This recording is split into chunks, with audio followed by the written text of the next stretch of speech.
Tripura Info News Update 28টি আসনে বিজেপির একক প্রতিদ্বন্দ্বিতার সিদ্ধান্তে জনগণ খুশি, মুখ্যমন্ত্রী। আজ বীরচন্দ্রনগর কলসি কেন্দ্রে বিজেপি মনোনীত প্রার্থী সঞ্জীব রিয়াংয়ের সমর্থনে কাঠালিয়া বাজারে আয়োজিত এক বিশাল জনসভায় অংশগ্রহণ করেন মুখ্যমন্ত্রী মানিক সাহা। তিনি বলেন, এডিসির 28টি আসনে ভারতীয় জনতা পার্টির এককভাবে প্রতিদ্বন্দ্বিতা করার সিদ্ধান্তে জনগণ খুশি, কারণ মানুষ এটাই চেয়েছিল। মুখ্যমন্ত্রী আরও বলেন, ভোট হবে উৎসবের মেজাজে, তবে কিছু রাজনৈতিক শক্তি তা মানতে না পেরে আতঙ্কের পরিবেশ তৈরির চেষ্টা করছে। তিনি অভিযোগ করেন, নির্দিষ্ট একটি রাজনৈতিক দল জনগণকে বিভ্রান্ত করার চেষ্টা করছে এবং থানসার মতো কথার মাধ্যমে ভুল বার্তা ছড়াচ্ছে। তবে জনগণ সবই বুঝতে পারছেন বলে তিনি দাবি করেন। মুখ্যমন্ত্রী আরও বলেন, বিগত 5 বছরে এডিসির উন্নয়নে উল্লেখযোগ্য কোনো কাজ করেনি ওই দল, বরং দুর্নীতির অভিযোগ রয়েছে। জনজাতিদের কল্যাণে বরাদ্দ অর্থ লুট করে বিদেশ ভ্রমণের অভিযোগও তিনি তোলেন। কিছু এলাকায় সশস্ত্র ঘটনা ঘটেছে বলেও তিনি মন্তব্য করেন।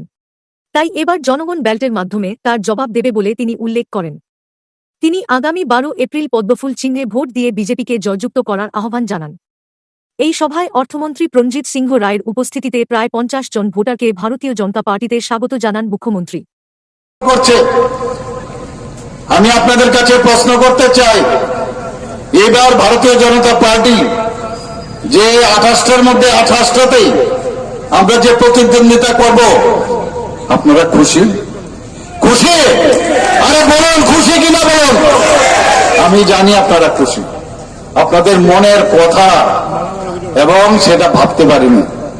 দিল্লিতে গিয়ে খুব দৌড় ঝাঁপ ইত্যাদি করেছেন, কিন্তু যেহেতু ওখান থেকে সুযোগ হয়নি, তারপর বললেন আমরা থানসার জন্য আমি নো কম্প্রোমাইজ, থানসার জন্য আমি কম্প্রোমাইজ, আসলে হয়নি, কাজ হয়নি ওখানে। তারপর নো কম্প্রোমাইজ, তো নো কম্প্রোমাইজ এই 28 জবের থেকে আমরা ডিক্লেয়ার করলাম। তারপর থেকে আজকে প্রায় 41 থেকে 42 জায়গায় আমাদের যারা এই থানসা বলে আমরা যারা ক্যান্ডিডেট, তাদের এই থানসারেই যারা টিপরা তাদের বাড়ি ঘরে আক্রমণ করেছে, কেউ মাথা ফাটিয়ে দিয়েছে, কারোর ঘর বাড়ি আগুন জ্বালিয়ে দিয়েছে, কাউকে হুমকি ধমকি। এটা কোন ধরনের থানসা? আমি গতকাল আপনারা জানেন যে একজনের মাথার মধ্যে মেরেছে আমাদের এক যে ক্যান্ডিডেট মজিদ ত্রিপুরা, মজিদের বর্মা, ওর বাড়িতে আমি গিয়েছিলাম, ওর ছেলে মেয়েদের সাথে আমি কথা বললাম। বলে স্যার এটা কোন থানসা, আমাদের মাথায় ঢুকলো না যে থানসাকে মারছে। আমি কই এইবার তো বুঝতে পারছো, এই করছে আসলে থানসা এটা মানুষকে ভুল বোঝানোর জন্য। কারণ থানসা কেউ কোনো দিন এই হাতি চড়ে ঘোড়া চড়ে যে লিডার আছেন সে থানসা হতে পারে না। থানসা হবে কারা? যারা গরিব কৃষক সম্প্রদায়ের ঝুম চাষ যে করে তারা হবে থানসা, এবং তাদের নেতৃত্বেই এডিসি আগামী দিন হতে চলছে। মতা থাকবে না। আবার থেকে পুরো আপনারা নিয়ে নেন, মানুষ তাদের মন থেকেই সরিয়ে দিয়েছে, ডিসিশন নিয়ে নিয়েছে। 3 মাসেই এই অবস্থা। আমরা 3 মাস খালি ডিসিশন নিয়েছি না, আমরা এবার নিজেদের পায়ে নিজেরা আমরা দাঁড়াবো। আমরা কারোর উপর পরনির্ভরশীল হয়ে থাকবো না। এবং এই কয়েক মাসের মধ্যে আপনারা দেখেছেন, আমি সারা ত্রিপুরা ঘুরছি, যেখানেই যাচ্ছি প্রতিদিন ভারতীয় জনতা পার্টির সাথে যুক্ত হয়েছে।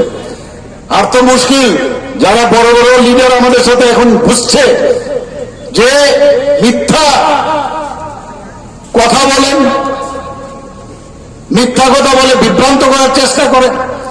এখানে আমাদের মাননীয় অর্থমন্ত্রী আছেন, মাঝে মাঝে ভাষণে এখন তো মুখ্যমন্ত্রীর টার্গেট, মুখ্যমন্ত্রীকেই গালিগালাজ। আগে মুখ্যমন্ত্রীকে কি বলতেন যে অ্যাকর্ডের জন্য এই মুখ্যমন্ত্রী কাজ করেছেন, এবং হাত তুলে আমার সাথে এরকম আপনারা নিশ্চয়ই দেখেছেন।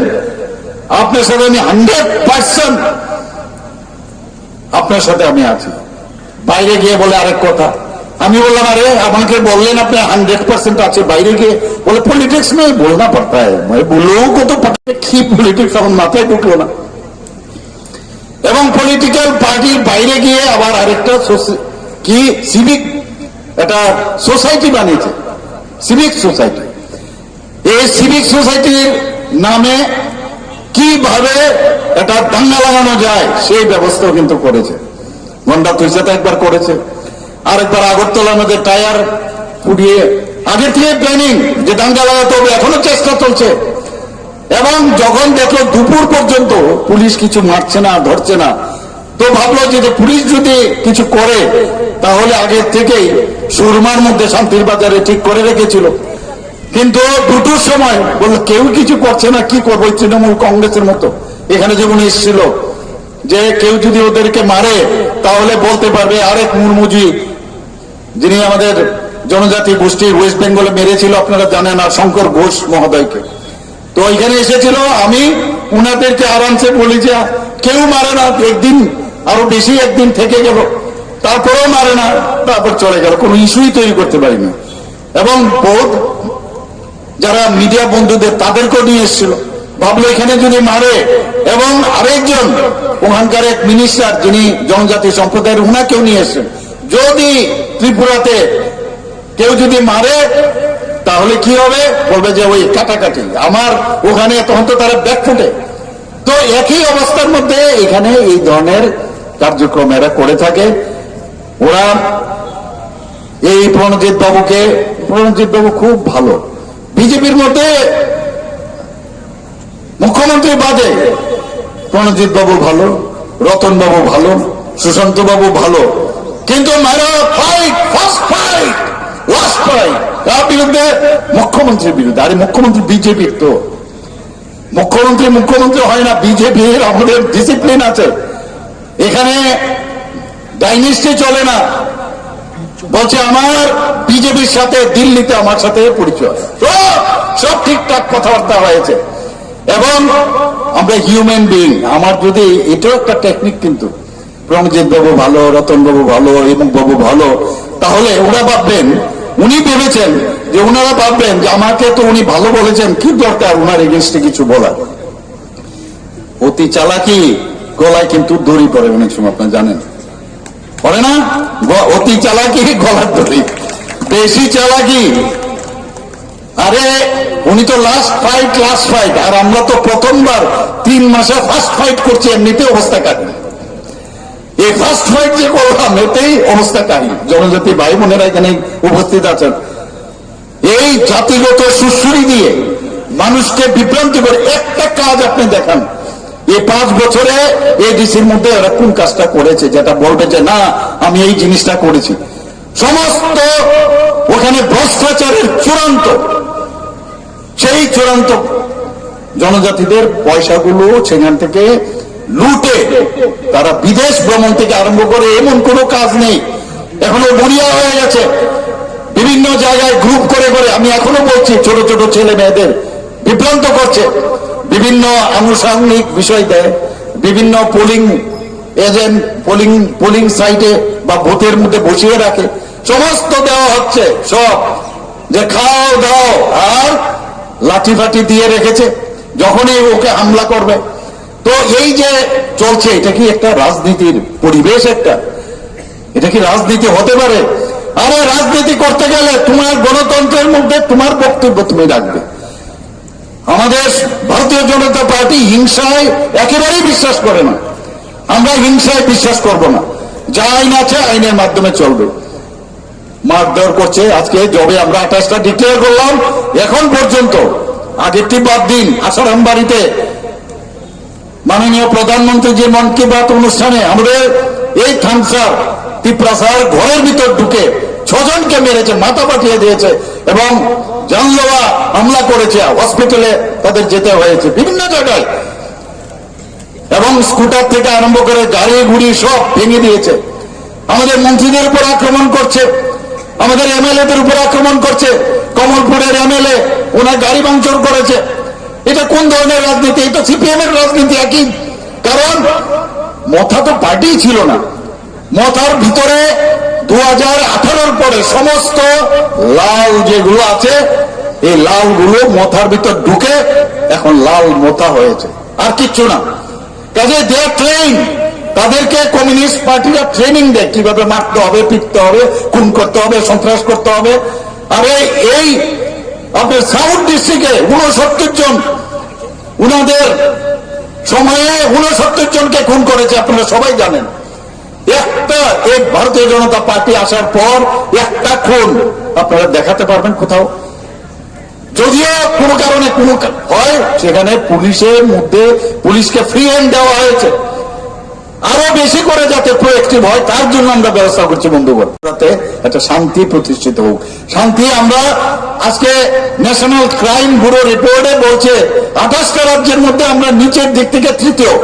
ল অ্যান্ড অর্ডার এত ভালো এখানে। আজকে কুমলুঙে আমরা চাইছি সেখানে একটা আমাদের যে নার্সিং ইনস্টিটিউট সেখানে হোক, বিভিন্ন যে ইনস্টিটিউট সেখানে হোক। আমরা এডিসি এলাকার মধ্যে আমরা বলেছি একটা মেডিকেল কলেজ খুলবো, আমবাসার মধ্যে মেডিকেল কলেজ আমরা খুলতে যাচ্ছি বন্ধুগণ। আমরা ডেভেলপমেন্টের ছাড়া আমরা কোনো কথা বলি না। বিভিন্ন জায়গায় আজকে ছেলে মেয়েরা, জনজাতি ছেলে মেয়েরা কিন্তু খেলাধুলায় খুব ভালো, এবং সেখানে মাননীয় প্রধানমন্ত্রীজি ভগবান বিরসা মুন্ডার নামে উনি যখন আমাদের বললেন যে ওনার জন্ম জয়ন্তী পালন করতে হবে, বিভিন্ন হোস্টেলগুলো জনজাতি ছেলে মেয়েরা ফুটবল খেলে, তাদের জন্য প্রায় 3 থেকে 4টে, অলরেডি 3টে শুরু হয়ে গেল, অলরেডি সেখানে ইনোগ্রেশন হয়ে গেছে যে সিনথেটিক ফুটবল গ্রাউন্ড, সেই গ্রাউন্ডে আজকে আমরা কম্পিটিশন করাচ্ছি। এবং কি বলছি, জনজাতিদের মধ্যে ইচ্ছে করে জেনারেশন টু জেনারেশন এই কমিউনিস্টদের আমল থেকে এই ড্রাগসের আমদানি করে এমন একটা অবস্থা করে যে এখনো সেটা করছে। আমরা এই ড্রাগস রিমুভ করার জন্য আমরা বলছি football is the game and drug is the shame, এই স্লোগান নিয়ে আমরা যাচ্ছি। আমরা চাই যে আমাদের প্রজন্মগুলো, আরে এখানে কি কোনো বাঙালি গিয়ে এডিসি চালাবে? এডিসি তো চালাবে জনজাতিরাই চালাবে। সেখানে গিয়ে ওই মুখ্যমন্ত্রী বাঙালি, আমি নেক্সট মুখ্যমন্ত্রী জনজাতি। আরে জনজাতি মুখ্যমন্ত্রী তো আগেও হয়েছিল, তখন তো আপনাদের দেখা যায়নি, ঘরের ভিতর বসেছিলেন। কমিউনিস্টরা খুব ভালো করে জানেন ওদেরকে ঘর থেকে বেরোলে গণতন্ত্র বুকের বাতাস, আমরা যে ভুলটা করি ওনাদেরকে এখন সেই সুযোগ আমরা দিয়েছি। এখন নিজের দাবি দেওয়া ইত্যাদি বলছে, বিভিন্ন পার্টি করেছেন উনি। তো এই জায়গার মধ্যে দাঁড়িয়ে যেভাবে একটা অশান্তির পরিবেশ সব জায়গায় করছে বন্ধুগণ, আমি বলছি কোথাও কোনো জায়গার মধ্যে এই 12 তারিখ এবং 17 তারিখ বা তারপরেও কোন জায়গায় অশান্তি যদি সৃষ্টি করে, খালি একটা ফোন খালি করবেন, দেখবেন কিভাবে পুলিশ যাবে এবং যে যা যা ব্যবস্থা দরকার সেটা করবে, যা আগে কখনো হয়নি। অ্যারেস্ট হচ্ছে এবং অ্যারেস্ট হচ্ছে। আজকে এই অশান্তির সৃষ্টি করে কি লাভটা হচ্ছে? দৌড়ে পালাচ্ছে, পাওয়া যায় না, পুলিশ গিয়ে খুঁজেই পায় না। তো তোমরা তো এই ছোট ছোট ছেলে মেয়েদের জীবন নষ্ট করছো। তো যে আমি যে ক্যান্ডিডেটের ওখানে গিয়েছিলাম তার ছেলে মেয়েরা বলছিল যে আই ট্রাস্ট ইউ। আমি এর জন্য আপনাদের বলবো যে জনজাতিদের উন্নয়ন ছাড়া ত্রিপুরা উন্নয়ন হবে না। মাননীয় প্রধানমন্ত্রীজি কি বলছেন যে নর্থ ইস্ট যদি ডেভেলপ না হয় তাহলে দেশও ডেভেলপ হবে না। আমিও সেটা বলছি, জনজাতিদের উন্নয়ন আমাদের প্রায়োরিটি। এবং যেভাবে এতদিন ধরে কমিউনিস্টরা, এর আগেও আমাদের এখানে জোট আমল ছিল, তাছাড়া ওখানেও বিভিন্ন ছোট ছোট পার্টি বারবার ভেঙে বিভিন্ন পার্টি হয়েছে, কংগ্রেসের সাথে যুক্ত হয়ে করেছে, কিন্তু কাজের বেলায় অষ্টরম্বা। আর আমরা সবসময় বলি যে অ্যাকশন ইজ বেটার দেন ওয়ার্ডস। আমরা কাজের মাধ্যমে আমরা প্রমাণ করি আমরা জনজাতিদের জন্য করছি। আজকে মাননীয় প্রধানমন্ত্রীজি জনজাতি একজন মহিলাকে রাষ্ট্রপতি বানিয়েছেন। আমাদের উপমুখ্যমন্ত্রী রাজবাড়িরই একজন, ওনাকে জিষ্ণুদেব বর্মন মহোদয়কে কোথায় আজকে তেলেঙ্গানা রাজ্যপাল বানিয়েছেন। এখন তো প্রমোশনই দিয়েছেন, মহারাষ্ট্রে পাঠিয়েছেন, মহারাষ্ট্রের রাজ্যপাল হয়েছে। আমরা এখানে 2018তে আমরা এসেছি, এই 2019 থেকে 2024 পর্যন্ত 2026 পর্যন্ত আমরা 8 জন জনজাতি যারা বিভিন্ন ক্ষেত্রে নাম করেছেন, মানুষের জন্য কাজ করেছেন, সৃষ্টি করেছেন, মাননীয় প্রধানমন্ত্রীজি পদ্মশ্রী উপাধি দিয়েছেন, যা এর আগে কোনোদিন হয়নি। বলছে জনজাতিদের জন্য বিজেপি জনজাতির শত্রু, এই তো বলছেন, মিথ্যা কথা বলছেন। এখন কালকে দেখলাম জম্পু হিলে মৌ করেছেন, কি মৌ, যে ওনারা নাকি যে আমাদের যে আমরা নমিনেটেড এমডিসি দেই, ওনারা নাকি নমিনেটেড। আর তুমি কি করে দেবে নমিনেটেড এমডিসি? এটা তো রাজ্যপাল দেবে, আর রাজ্যপাল মানে সরকারের সাথে না কথা বলে দেবে না, আবার সেখানে বিভ্রান্তি করার, নতুন করে টুকরো টুকরো করার জন্য একটা নতুন আর একটা কাউন্সিল তৈরির ব্যবস্থা করছে। Subscribe to Tripura Info and press the bell icon so that you never miss any latest updates and news on Tripura.